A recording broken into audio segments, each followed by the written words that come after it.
School service commission বা SSC তাদের যে নয়া বিধি আর সেটা নিয়েই কিন্তু হাইকোর্টে এবার মামলা হয়েছে।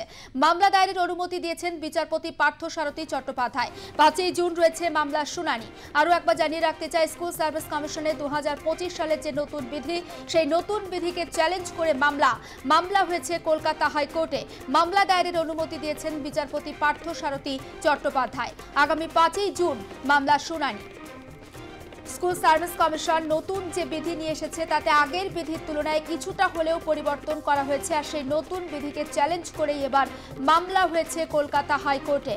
মামলা দায়েরের অনুমতি দিয়েছেন বিচারপতি পার্থসারথী চট্টোপাধ্যায়। আগামী 5ই জুন মামলার শুনানি।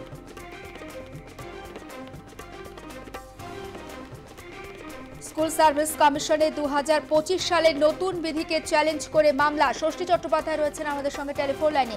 ষষ্ঠী, এই যে মামলা হয়েছে, মামলা সম্পর্কে আমরা ঠিক কি আপডেট পাচ্ছি, কি তথ্য রয়েছে?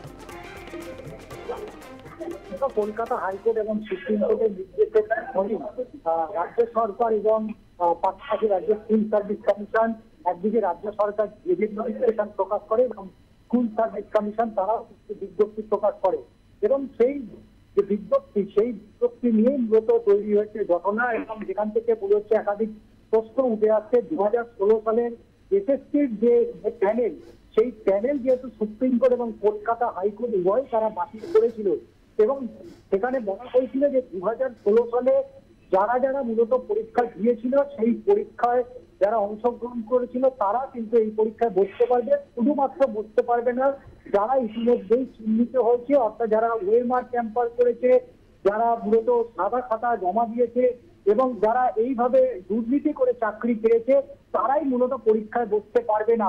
কিন্তু যে রুল ইতিমধ্যেই জারি করা করেছে এই 2025 সালে, সেই রুলকে নিয়েই মূলত প্রশ্ন উঠেছে, এবং সেই প্রশ্নের ভিত্তিতেই মূলত আজকে বিচারপতি পার্থসারথী চট্টোপাধ্যায় এজলাসে মূলত মামলাকারীর দৃষ্টি আকর্ষণ করা হয়, এবং মামলা করার আবেদন পর্যন্ত করা হয়েছিল মামলাকারীর পক্ষ থেকে, এবং সেই আবেদনকে সাড়া দিয়ে বিচারপতি চট্টোপাধ্যায় তিনি জানিয়েছেন যে আগামী 5ই জুন এই মামলা মূলত তিনি শুনবেন। এবং স্কুল সার্ভিস কমিশনের এই যে 25-এর যে নতুন যে বিধি, সেই বিধিটাই মূলত করা হয়েছে। এখন দেখার বিষয়, যে বিজ্ঞপ্তি এসএসসি তারা জারি করেছিল, সেই বিজ্ঞপ্তি নিয়ে একাধিক প্রশ্ন ইতিমধ্যেই মানুষের মধ্যে উঠে এসেছে, এবং সর্বোপরি যেটা বলা যেতে পারে, যারা 700 বা 800 দিন ধরে কলকাতার রাজপথে যারা আন্দোলন চালাচ্ছিলেন, তারা পরীক্ষায় বসতে পারবেন কিনা এটা নিয়েও একটা সংশয় তৈরি হয়েছিল।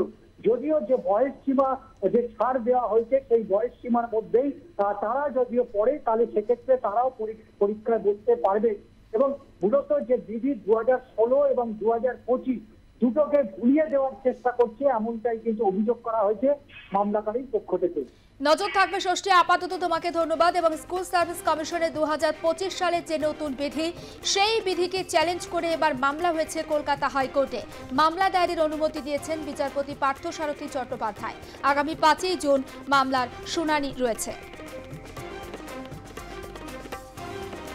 আরও একবার আপনাদের জানাবো যে খুব সম্প্রতি স্কুল সার্ভিস কমিশন নতুন করে নিয়োগের বিজ্ঞপ্তি জারি করেছে, এবং সেখানে বেশ কিছু নিয়ম বা বিধির পরিবর্তন করা হয়েছে, আর সেই নয়া বিধিকেই কেন্দ্র করে কিন্তু এবার মামলা হয়েছে কলকাতা হাইকোর্টে, এবং মামলা দায়ের করার অনুমতিও দিয়েছেন বিচারপতি পার্থসারথী চট্টোপাধ্যায়। 5ই জুন মামলার শুনানি।